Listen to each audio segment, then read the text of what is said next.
The Canterbury Regional Council, the Ngāi Tahu Representation Bill, has passed its second reading in the Parliament last Wednesday. The Ecan chair welcomed progress on the bill, which says it would enable the appointment of two mana whenua members to council. Ngāi Tahu representatives won't be elected, they'll be appointed over and above the 14 elected council members. But just like Ecan councillors who are elected, the non-elected Ngāi Tahu representatives will have full decision-making and voting rights, just like any other elected councillor. National's Paul Goldsmith says this is wrong. He wrote an opinion piece on that this morning, and he joins me now this evening. And good evening to you. Good evening. What's wrong with this bill? Look, it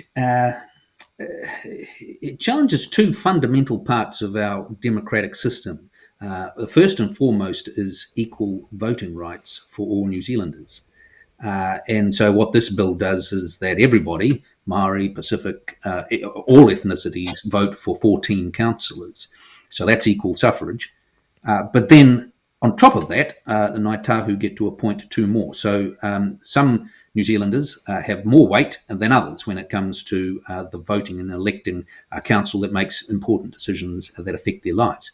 The second element is the most one of the fundamental parts of our democracy is that we can throw the bums out if we don't like them. If governments are no good, they get chucked out. But these two appointees can never be chucked out because they don't get voted. And so no matter how well they could perform brilliantly or they could perform terribly, there's no way that the people of Canterbury can tell them to get lost. And that's so you just have to look around the world to see how well regimes work when you can't get rid of them. It doesn't work well, and it's not a good thing. So this bill, a local bill, relating to one part of the country is potentially setting a precedent to very significant changes to the way our democracy works. And so that's my fundamental objection is I don't agree with it, but more importantly, if we're going to do this sort of thing, we actually need to have a proper discussion about it. And the Prime Minister and the Minister of Justice should actually explain their position, explain why they think we shouldn't have equal votes and we shouldn't be able to throw councillors out. It is argued, though, that this is an acknowledgement of Ngāi Tahu in dealing with a council that has a lot to do with natural resources. What do you make of that discussion?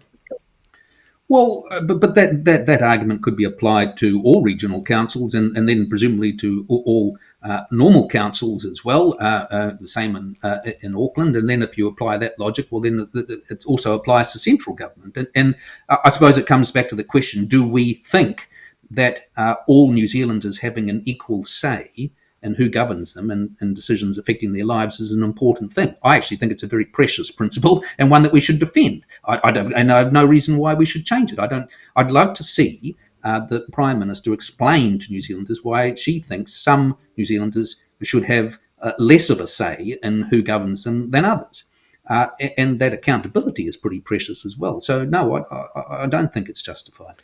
Paul, in your opinion piece, you say, and I quote, "We recognise the burden of history, but no past injustices are fixed by undermining something that makes this country the great place it is, preserving the pillars of our open democracy." Quite a powerful statement. Can you elaborate on what you mean by that?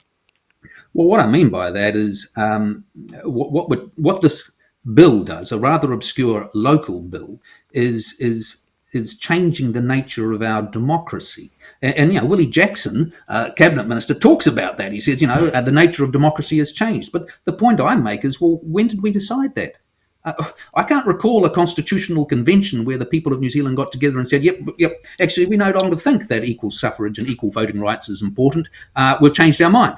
We've never had a decision to say, well, actually, treaty requirements trump democracy. I don't recall people agreeing to that.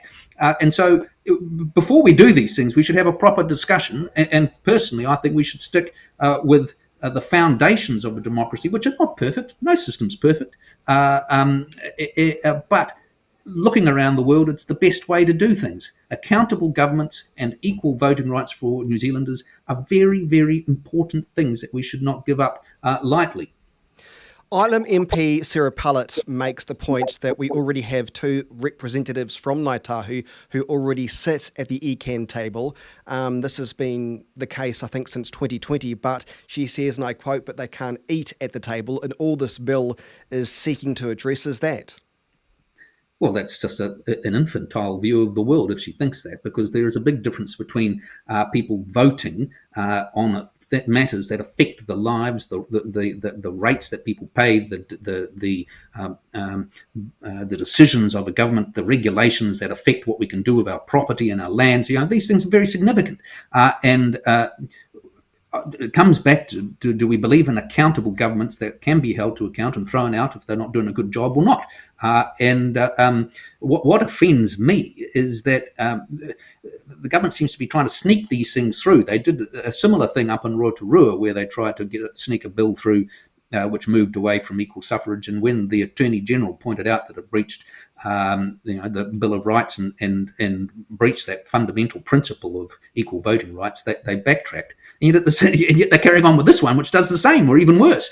Suddenly everybody's quiet. And when I look around and I see all the constitutional commentators who are usually jumping up and down about Bill of Rights issues and things, they're silent as a mouse. I'm struggling to get the media particularly interested in the topic, and it worries me, frankly, because it's important that we recognise this as an issue and deal and debate it. Sarah Pullett says for Ilam MP that this is nothing about special privileges for Ngāi Tahu. It's about recognising the responsibility that Ngāi Tahu has over air, water, land and coast of the region and enabling them to perform that duty. And she would argue that's a good thing. What do you say? Well, I just say, do we believe in the tenets of our democracy or not? And I haven't seen a compelling case to say that basic idea of equal voting rights for all New Zealanders, doesn't matter who their grandparents are, and secondly, being able to throw the bums out if they're not doing a good job, they're pretty precious things. And I haven't seen a compelling case put forward by the member for Ilam or the Minister of Justice or the Prime Minister or anybody for this change. It's something that they're just trying to sneak through, and I don't think that's appropriate given the potential precedent that this seeks. Paul, do you suspect your opinion piece wasn't picked up by the newspapers because the editors are absolutely petrified of being described as racist for even having a dialogue about democracy now? They are petrified. Look, I don't know why. I find it frustrating. I can't believe that the Christchurch Press wouldn't think that this is something that's relevant to the people of Canterbury. But that's for them to justify. But I do worry that we are avoiding these debates, and as a result, significant change is occurring, which may or may not be in the best interests of the country. And so that's why I'm raising it and I'm waving the flag and saying, well, hang on a moment, what's going on here? And let's hear a decent argument. But also, I don't think it's right constitutionally for a government which has a temporary majority, like this one does, to just sort of ram through significant constitutional change in the face of strong opposition from the opposition parties, which has an effect on our democracy. And we can sort of unwind it if we happen to win the election, but that creates all sorts of complications as well. It's not the way to go about constitutional reform. Then again, arguably, and I can hear the critics already saying, but who are you to say that, considering National got rid of all the democratically elected Ecan councillors and replaced them with a bunch of commissioners? Well, and we did, and we did it as an elected government in a democracy, and if people didn't like it, they could throw us out, and arguably they did. I don't know if it was on that particular issue, but that's the point. There was a crisis in Canterbury. The government made some hard calls, and we were accountable for those calls. But if you had a big chunk of parliament that wasn't accountable, it was appointed, then you'd be much more difficult to throw governments out, and that would be a terrible direction. So that's how democracy works.